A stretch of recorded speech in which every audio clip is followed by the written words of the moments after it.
আসসালামু আলাইকুম। আজকের এই ভিডিওতে আমরা দেখব কিভাবে ফ্রড চেকার টুলসটি ব্যবহার করবেন। তো এজন্য ১ম এ itnethosting.com এই ওয়েবসাইটে চলে আসবেন। এরপর টুলস টপ বার মেনু থেকে টুলস থেকে ফ্রড চেকার এই বাটনে ক্লিক করবেন। তো এখানে আপনি সরাসরি courier.itnethosting.com এই ইউআরএল ভিজিট করেও সরাসরি এই পেজে চলে আসতে পারবেন। আর আপনার যে নাম্বার থেকে অর্ডারটা এসেছে বা যাকে আপনি আপনার প্রোডাক্টটি সেন্ড করতে চাচ্ছেন, তার নাম্বারটি এই মোবাইল নাম্বারের এই অপশনটিতে দিয়ে দিবেন। ওকে? এরপর খুঁজুন এই বাটনে ক্লিক করবেন। তাহলে এই নাম্বারে থাকা কতগুলো অর্ডার এখানে সবগুলো আপনি এখানে খুব শর্টে কিন্তু দেখতে পাবেন। এবং সবথেকে মজার বিষয় হচ্ছে এখানে যতগুলো কুরিয়ার সার্ভিস আছে বা তাদের যে ফ্রড চেকার যে সিস্টেমটা আছে সেটার সবগুলো ডাটাই আপনি এখানে দেখতে পাবেন।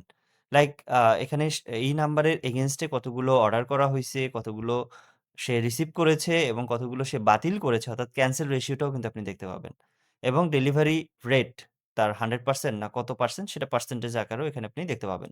এবং ইন ডিটেইলস যদি আমি বলি যে পাঠাও থেকে কতগুলো অর্ডার করেছে এবং সে কোনো কিছু ক্যানসেল করেছে কিনা, রেডেক্স থেকে, সেম অ্যাজ স্ট্রিট ফাস্ট থেকে সবগুলো কিন্তু আপনি ইন ডিটেইলস দেখতে পাবেন এবং এইখান থেকে আপনি একটা কিন্তু ফুল একটা কনসেপ্ট পেয়ে যাবেন যে এই নাম্বারে বা এই কাস্টমারকে আপনি হচ্ছে ক্যাশ অন হোম ডেলিভারিতে আপনি প্রোডাক্ট সেন্ড করবেন কি করবেন না।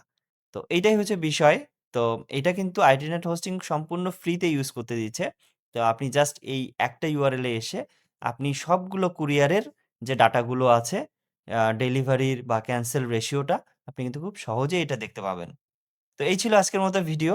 তো সবাই কমেন্টস করবেন যে এই টুলসটা আপনার কাছে কেমন লেগেছে এবং কিভাবে আপনি আ এটা আপনার বিজনেসে কিভাবে হেল্পফুল হচ্ছে। তো এতক্ষণ এই ভিডিওটি দেখার জন্য আপনাকে অসংখ্য ধন্যবাদ। আপনার দিনটি শুভ হোক। আসসালামু আলাইকুম।